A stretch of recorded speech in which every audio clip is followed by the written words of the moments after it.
Mandela's fight against apartheid and enduring leadership left an imprint on the world. Joining us now to talk about how Mandela was able to create lasting change and enduring peace, we have the president of the Desmond Tutu Peace Foundation, Robert V. Taylor. Mr. Taylor, thank you for joining us.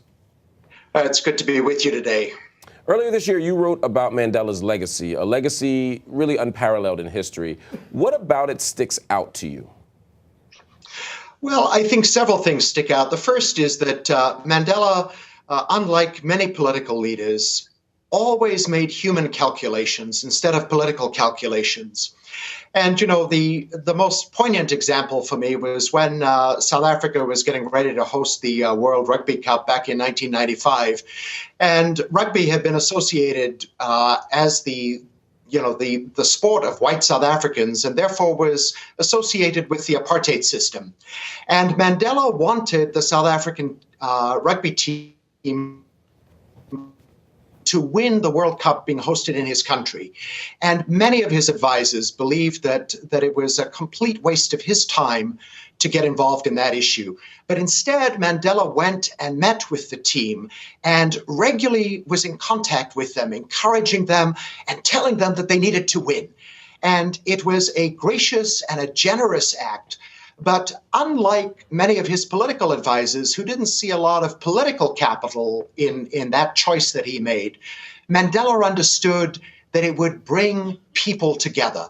And so it was a human calculation. And I think that that's part of certainly his leadership legacy. I'd suggest that the other part of it is just his graciousness of spirit and generosity towards all people. Do you think that humanist calculation is what made him a one-term president? You know, it takes a particular type of sensibility to remain in the muck and mire of real-life politics. It seemed to me that he almost stood above that fray. Well, he certainly stood above that fray, and people often say, well, how did that come to be? And I think part of it is the way in which he went from a life of hardship, 27 years being imprisoned, the goal of which was to crush his spirit and to destroy him. And out of that hardship, he emerged as a man who was a bearer of hope, not just for South Africa, but also for the entire world. And I think, part of that was his determination with Desmond Tutu to try something audacious that had never been done before, which was to create a Truth and Reconciliation Commission, to allow people to talk about perhaps the atrocities they had been involved in, either in trying to end apartheid or to enforce it in all of its violence, to tell those stories, to ask for forgiveness.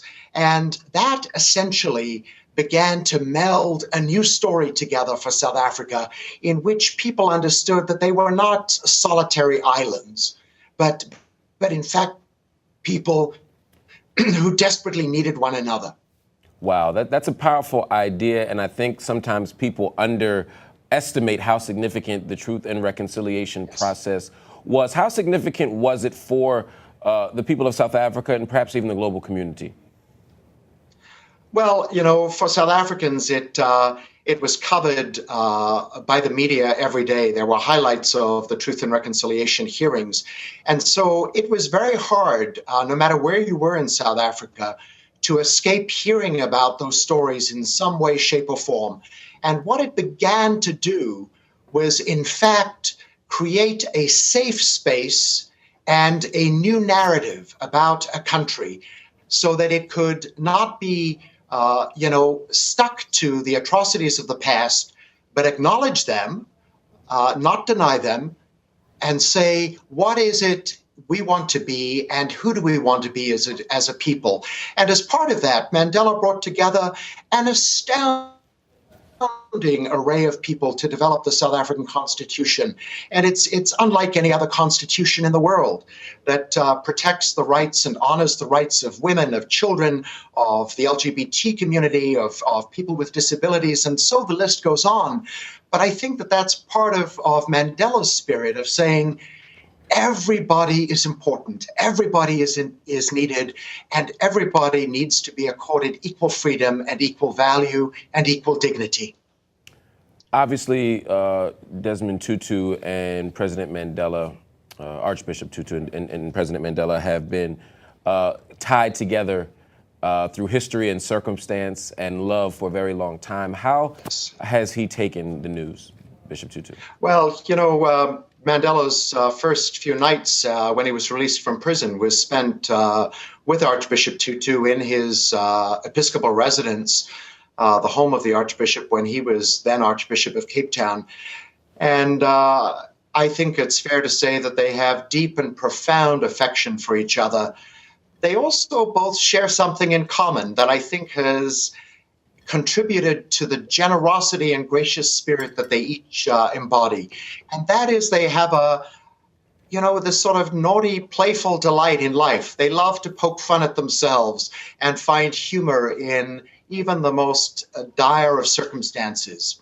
I can only imagine that today Desmond Tutu's heart must be heavy at the loss of a brother, a leader, the father of South Africa, and yet I believe he has a heart filled with thanksgiving and gratitude for the incredible gift that Mandela is and continues to be as he lives in the hearts of so many of us, inviting us to participate and be part of that irreversible march to freedom that Mandela's life was all about.